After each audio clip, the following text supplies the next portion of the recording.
En los anales de Roma, repletos de triunfos y conquistas, pocos nombres evocan una caída tan abismal como el de Cayo Hostilio Mancino.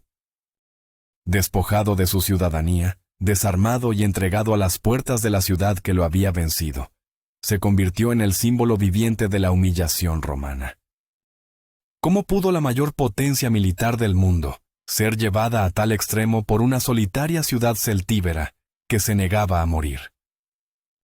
La respuesta a esta pregunta no se encuentra en un único acto de incompetencia, sino en una compleja cadena de fracasos, miedos y estrategias fallidas que se desarrollaron a lo largo de 3 años cruciales en la indómita tierra de Hispania. La historia de esta humillación comienza 2 años antes de la caída de Mancino, en el año 139 a.C., un momento en que Roma creía estar a punto de consolidar finalmente su poder en la península. El cónsul encargado de la Hispania Citerior era Marco Popilio Lenas, mientras que Quinto Servilio Cepión, como procónsul, controlaba la ulterior. La gran noticia de aquel año fue el fin de las guerras lusitanas. El legendario caudillo Viriato, el pastor que se había convertido en la pesadilla de Roma, había sido finalmente eliminado, no en el campo de batalla, sino mediante una traición orquestada por los propios romanos, que corrompieron a sus lugartenientes más cercanos. Con la muerte de Viriato y la rápida derrota de su sucesor, Tántalo, parecía que la principal amenaza para el dominio romano en el oeste había sido neutralizada. Sin embargo, esta victoria ocultaba una herida abierta y purulenta en el corazón de la Celtiberia, la inexpugnable ciudad de Numancia. Marco Popilio Lenas conocía bien esa herida. Antes de que la campaña final contra los lusitanos reclamara su atención, había intentado someter Numancia, solo para ser repelido con contundencia por sus defensores. La derrota, aunque no catastrófica, había dejado una marca indeleble en su psique de comandante. Popilio no era un hombre de grandes ambiciones ni de audacias temerarias, sino más bien un político y un militar calculador, cuya principal preocupación era mantener su carrera libre de manchas. Un fracaso más contra los celtíberos sería un punto negro casi imposible de borrar en su expediente militar. Por ello, tras la derrota inicial, aprovechó la oportunidad de unirse a Cepión en la Hispania ulterior, como una excusa perfecta para alejarse del frente numantino, un lugar que olía a gloria inalcanzable y a desastre probable. Prefería la seguridad de una campaña de pacificación en el sur a arriesgarlo todo contra aquellos guerreros impredecibles. Su personalidad era la de un hombre que prefería la sombra a la luz cegadora del triunfo, si ésta conllevaba el riesgo del fracaso. Prefería en esencia pasar desapercibido. Esta mentalidad definiría el primer acto de la tragedia romana que estaba por venir. El Senado, sin embargo, no olvidaba. En el año 138 a.C., Popilio fue nombrado procónsul de la Hispania Citerior, y con el cargo vino la ineludible orden de reanudar las operaciones contra Numancia. Tomar la ciudad, ese bastión de la resistencia celtíbera, daría un impulso extraordinario a la carrera de cualquier general, precisamente porque muchos habían fracasado antes. Consciente de ello, pero dominado por su naturaleza precavida, Popilio regresó de la ulterior y organizó un nuevo intento de asalto. Fue un ataque desganado, una formalidad militar carente de convicción. Las legiones avanzaron, se produjeron algunas escaramuzas en las inmediaciones de la fortaleza, y al primer revés, a la primera señal de que los numantinos estaban dispuestos a luchar con la misma ferocidad de siempre, Popilio dio la orden de retirada. Se replegó con todo su ejército a su campamento base, informando a Roma que la empresa requería más planificación. En realidad, el ataque había sido una mera pantomima, una representación teatral para que el Senado viera que, al menos, lo había intentado. Había cumplido con la formalidad y ahora podía dedicar el resto de su mandato a tareas administrativas menos peligrosas, dejando que las pequeñas escaramuzas en la frontera fueran la única actividad militar. En estas peleas menores, la iniciativa solía ser de los celtíberos, quienes, gracias a su dominio del terreno y a su pulida táctica de guerrillas, casi siempre salían victoriosos, hostigando las líneas de suministro romanas y manteniendo viva la llama de la rebelión.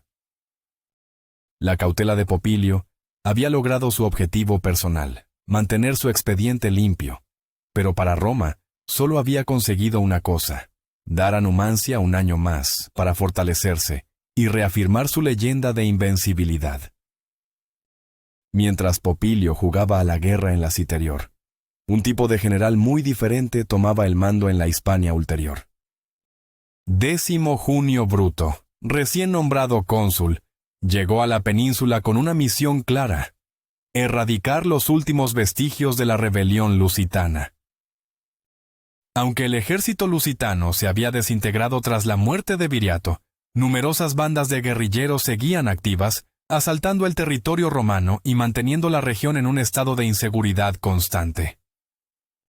Bruto, partiendo de Córdoba al mando de un poderoso ejército consular, comprendió rápidamente que perseguir a estas pequeñas partidas por las montañas y los bosques era una tarea inútil y agotadora, una pérdida de tiempo que solo beneficiaba al enemigo. Los guerrilleros, ya fueran lusitanos, betones o de cualquier otra tribu, simplemente se desvanecían en el paisaje que conocían como la palma de su mano. Pero Bruto era un hombre pragmático y despiadado, y se dio cuenta de una verdad fundamental: todos aquellos combatientes fantasmales tenían un origen, una familia, una ciudad o un poblado que amaban. Decidió entonces emular la estrategia que el gran Tiberio Sempronio Graco había utilizado 40 años antes para aplastar a los celtíberos y garantizar casi 3 décadas de paz: la táctica de la tierra arrasada. Si los guerrilleros no salían de las montañas, él llevaría la guerra a sus hogares. Current Part Characters, 5.883. Total Characters, 5.883. La lógica de Bruto era tan brutal como efectiva. Cuando los guerrilleros vieran sus ciudades asediadas y sus familias en peligro, se verían obligados a abandonar su táctica de desgaste para presentar batalla en campo abierto, donde las legiones romanas eran inmensamente superiores. Morirían defendiendo sus murallas, ahorrándole a Roma meses de una infructuosa persecución por terreno hostil. Era una estrategia que conllevaba un riesgo, pues la campaña de Graco, aunque exitosa en su momento, había plantado las semillas de un odio tan profundo que cuando los celtíberos se rebelaron de nuevo, lo hicieron con una furia que dio inicio a la interminable guerra numantina. Bruto era consciente de ello, pero la urgencia de pacificar la ulterior pesaba más que las posibles consecuencias a largo plazo. Dio inicio a su campaña y, tal como había planeado, arrasó sistemáticamente el territorio lusitano.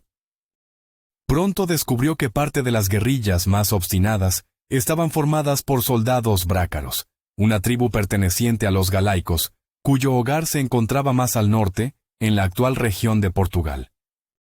Sin dudarlo, el ejército romano cruzó el río Duero y se adentró en territorio galaico, llevando el mismo método de destrucción a sus poblados y ciudades. La devastación forzó a los galaicos a unirse. Brácaros y otras tribus formaron una coalición masiva, un ejército de unos 60.000 hombres, y se enfrentaron a Bruto en una batalla campal de localización incierta. Fue exactamente lo que el cónsul romano deseaba. La experiencia y disciplina de las legiones se impusieron sobre el coraje desorganizado de los galaicos. La victoria romana fue total y aplastante. Como castigo ejemplar y para asegurarse de que la lección no fuera olvidada, Bruto decidió que toda la Gallaecia, la actual Galicia, debía ser saqueada y sometida. Fue durante esta marcha hacia el noroeste cuando tuvo lugar un episodio que se convertiría en leyenda. Las legiones romanas alcanzaron las orillas del río Limia, un curso de agua de apariencia tranquila pero que arrastraba una terrible reputación. Los soldados, influenciados por la mitología griega, creían firmemente que aquel era el legendario río Lete, uno de los 5 ríos del Hades, cuyas aguas provocaban el olvido total a quien las cruzara o bebiera de ellas. Un pánico supersticioso se apoderó del ejército. Los legionarios, hombres que habían enfrentado a miles de enemigos sin vacilar, se negaron en rotundo a avanzar. Cruzar ese río significaba perder sus recuerdos, sus identidades, sus vidas pasadas. Era una muerte del alma, más aterradora que la propia muerte física. Viendo que las órdenes y las amenazas eran inútiles contra un miedo tan profundo, Bruto protagonizó uno de los actos de liderazgo más memorables de la historia romana. Cogió un estandarte de la legión, el águila dorada que simbolizaba el poder y el espíritu de Roma, y caminó solo hacia la orilla. Sin vacilar, se adentró en las aguas y cruzó hasta el otro lado. Desde allí, alzando el estandarte para que todos lo vieran, comenzó a llamar a sus hombres. Uno por uno, centuriones, decuriones y simples legionarios, los fue nombrando en voz alta, recordando sus hazañas, sus orígenes, detalles personales que solo un comandante atento podría conocer. La demostración fue irrefutable. No había perdido la memoria. El hechizo se rompió. Avergonzados de su cobardía y con la moral completamente restaurada por el coraje de su líder, los soldados cruzaron el río ya sin miedo, aclamando a su cónsul. Con este nuevo ímpetu, procedieron a devastar todo el territorio galaico, sometiendo sus castros y ciudades. La campaña le valió a Décimo Junio Bruto el merecido apodo de Galaico. Sin embargo, incluso la eficacia de Bruto tenía sus límites. Roma se enfrentó a un problema frustrante. Las ciudades eran sometidas, pero en cuanto el ejército principal las abandonaba para continuar su misión, volvían a rebelarse. La conquista era como intentar apresar agua con las manos. Un ejemplo de esta tenacidad fue la ciudad de Talábriga, cuya localización exacta es un misterio para los historiadores debido a las diferentes transcripciones de su nombre en las fuentes antiguas. Esta ciudad fue sitiada y tomada 3 veces por Bruto.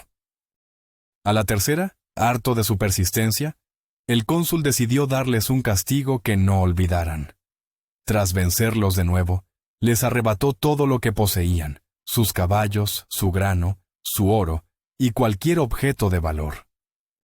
A pesar de la brutalidad, la campaña de Bruto no supuso una anexión formal de estos territorios como provincia romana. Técnicamente, los pueblos galaicos pasaron a estar bajo la esfera de influencia y protección del gobernador de la Hispania ulterior, pero conservando su autonomía. La campaña había sido una sangrienta pacificación, una demostración de fuerza que plantó la semilla de la romanización, pero la integración completa en el imperio aún tardaría mucho en llegar. El éxito de Bruto, aunque notable, había sido agotador y no del todo definitivo, demostrando una vez más la increíble dificultad de someter por completo a los pueblos de Hispania. La segunda estrategia, la de la brutalidad, había resultado más efectiva que la de la cautela, pero el problema de fondo seguía latente. Y mientras Bruto pacificaba el oeste, el verdadero foco de la humillación romana, Numancia, esperaba pacientemente su próximo oponente. El año 137 a.C. trajo consigo un nuevo cambio de mando. Mientras Décimo Junio Bruto recibía el cargo de procónsul para continuar su labor en la ulterior, el precavido Popilio fue finalmente reemplazado en la siterior. El nuevo cónsul elegido para enfrentarse a Numancia era Cayo Hostilio Mancino. A diferencia de su predecesor, Mancino llegó a Hispania rebosante de confianza y determinación. Era un hombre de la élite romana, consciente de que la gloria o la infamia de su consulado se decidiría frente a las murallas de aquella ciudad celtíbera. Sin titubear, marchó directamente hacia su objetivo, decidido a triunfar de una vez por todas donde tantos otros habían fracasado. Poco sabía él que su nombre no quedaría grabado en la historia como el conquistador de Numancia, sino como el protagonista del desastre más vergonzoso que Roma sufriría en toda esa larga guerra. Su confianza inicial se estrelló brutalmente contra la realidad. Mancino estableció su campamento y procedió a sitiar la ciudad, pero desde el primer día todo salió mal. Perdió todas y cada una de las escaramuzas que tuvieron lugar en torno a la fortaleza. Los numantinos, envalentonados por la evidente ineptitud de su oponente, no se limitaron a defenderse. Un día, en una audaz maniobra, una fuerza de defensores numantinos, apoyada por contingentes de voluntarios de tribus aliadas, salió de la ciudad y, en lugar de atacar frontalmente, ejecutó una brillante estrategia de flanqueo. Para el horror de Mancino, las legiones romanas se encontraron con que su propio campamento estaba siendo rodeado. La situación era desesperada. El cazador se había convertido en la presa. Pero el desastre no había hecho más que empezar. Como si la situación militar no fuera suficientemente grave, un rumor comenzó a propagarse por el campamento romano con la velocidad del fuego. Se decía que un enorme ejército de cántabros y vaxeos, dos de los pueblos más belicosos de la península, estaba en camino para unirse a los numantinos y aniquilar al ejército consular. El pánico se apoderó de Mancino. Atrapado, con las líneas de suministro cortadas y la moral de sus tropas por los suelos, sin capacidad para confirmar si los rumores eran ciertos o una simple treta del enemigo, el cónsul se derrumbó. Su juicio se nubló por el miedo, y viendo solo la aniquilación como única alternativa, decidió negociar. Los numantinos, desde una posición de fuerza absoluta, le impusieron sus condiciones.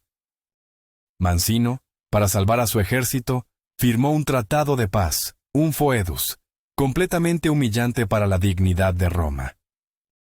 El tratado no estipulaba una rendición, sino que reconocía la igualdad entre Roma y Numancia, garantizando la plena autonomía de la ciudad celtíbera y estableciendo una paz entre iguales.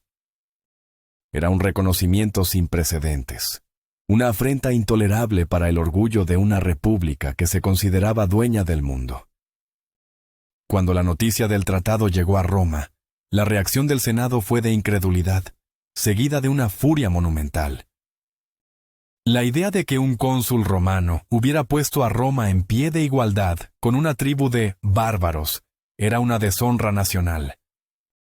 El Senado se negó a ratificar el acuerdo y ordenó el regreso inmediato de Mancino a la ciudad para ser juzgado por sus actos. En su lugar, enviaron al otro cónsul de ese año, Marco Emilio Lépido Porcina, para que se hiciera cargo de la situación y restaurara el honor de Roma. La investigación posterior reveló que los rumores que habían provocado el pánico de Mancino eran completamente falsos. No había ningún ejército de cántabros y vaxeos en camino. Mancino fue declarado culpable, aunque las fuentes no especifican el cargo exacto, probablemente de perjurio o de haber actuado en contra de los intereses de la República. El castigo fue diseñado para ser tan humillante como su ofensa. Se le revocó la ciudadanía romana, la posesión más preciada para un hombre de su estatus, y se decretó que debía ser entregado a los numantinos como compensación por el tratado roto. La sentencia se ejecutó al pie de la letra. Mancino fue llevado a las puertas de Numancia, despojado de sus ropas y sus armas, y entregado atado a sus antiguos enemigos. En un giro final de ironía y desprecio, los numantinos se negaron a aceptarlo. No lo mataron ni lo tomaron como esclavo. Simplemente lo dejaron allí, abandonado por su propio pueblo y rechazado por sus vencedores. Un hombre sin nada, un paria en la tierra de nadie. La afrenta que su fracaso supuso para el alma de Roma fue tan profunda que el historiador Plutarco lo describiría más tarde como el general más desgraciado de entre todos los romanos. La historia de la caída de Mancino es la culminación de una serie de errores que demuestran la complejidad de la guerra en Hispania. La excesiva cautela de Popilio Lenas había permitido que el enemigo se envalentonara. La calculada brutalidad de Décimo Junio Bruto, aunque exitosa a corto plazo, solo había logrado una pacificación superficial en una región mientras el principal foco de infección seguía intacto. Y finalmente, la mezcla de arrogancia inicial e incompetencia final de Cayo Hostilio Mancino había conducido al desastre más absoluto. 3 generales, 3 estrategias y un mismo resultado.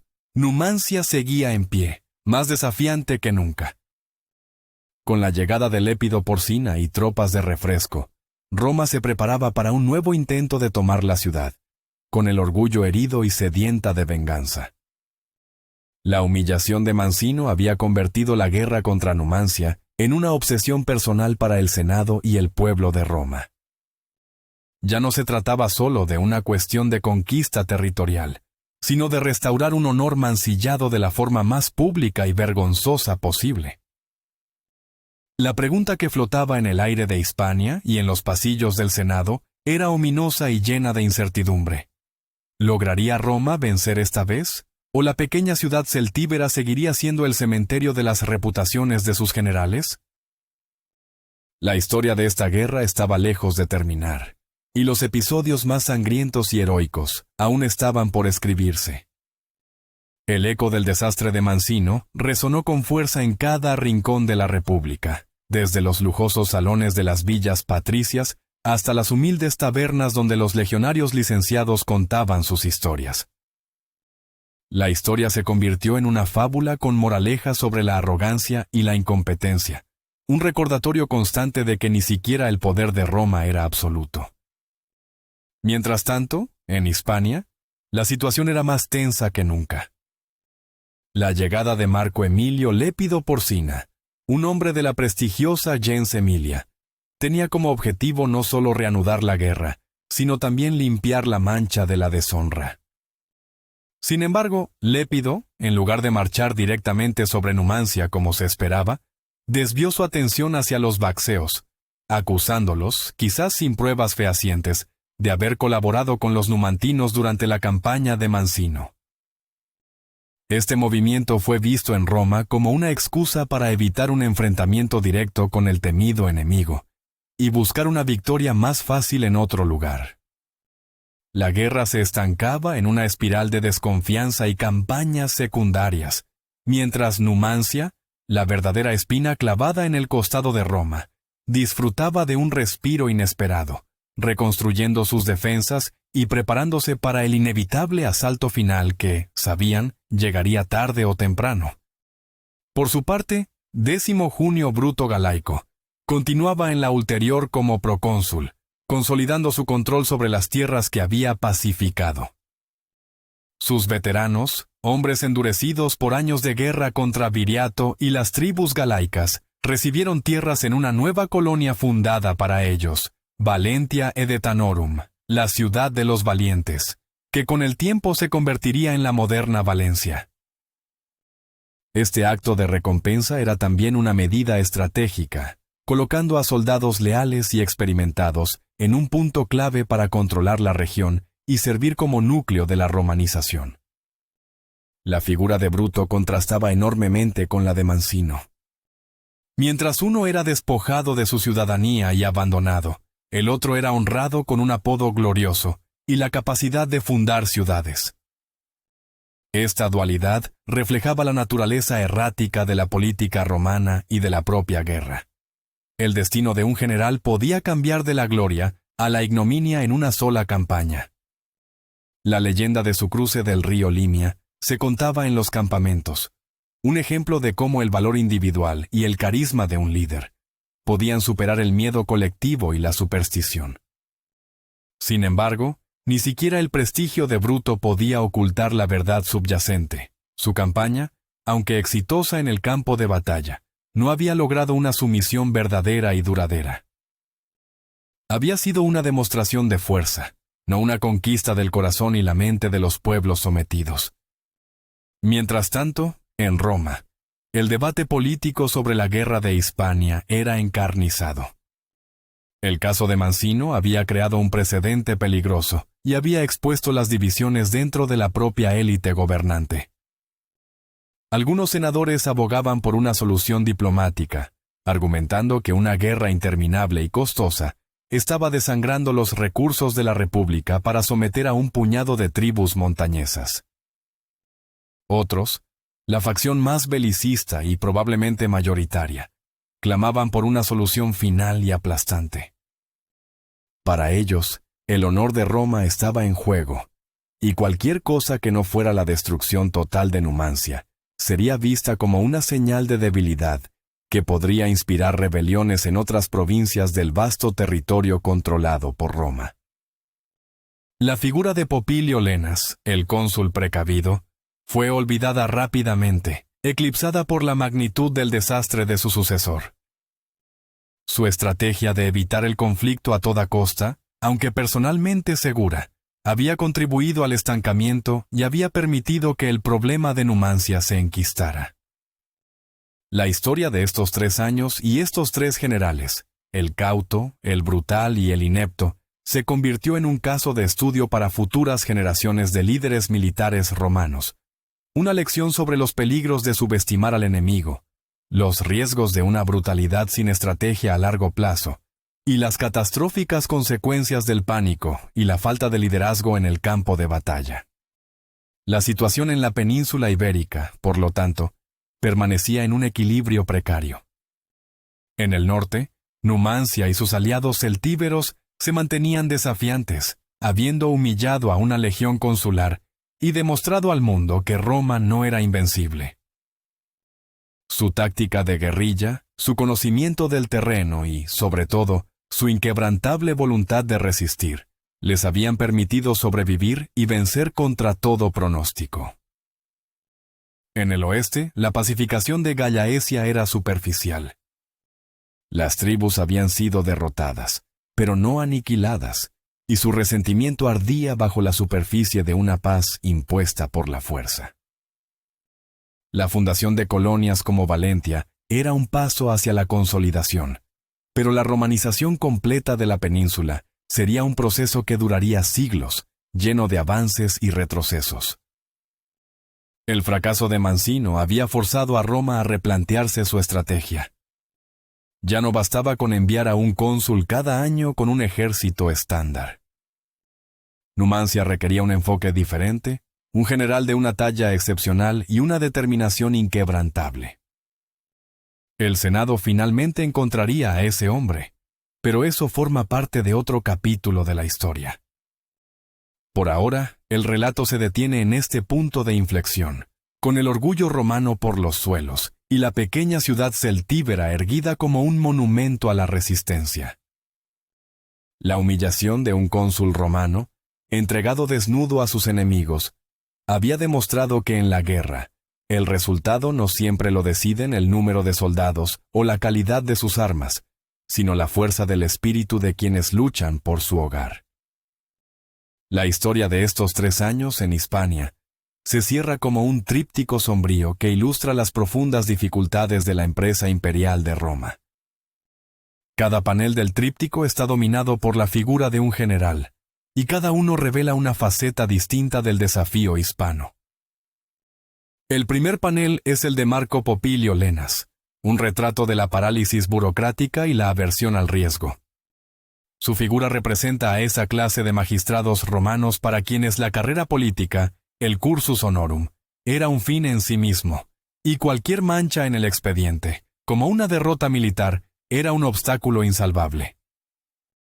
Su decisión de evitar un enfrentamiento serio con Numancia no fue un acto de cobardía en el campo de batalla, sino un cálculo político a largo plazo.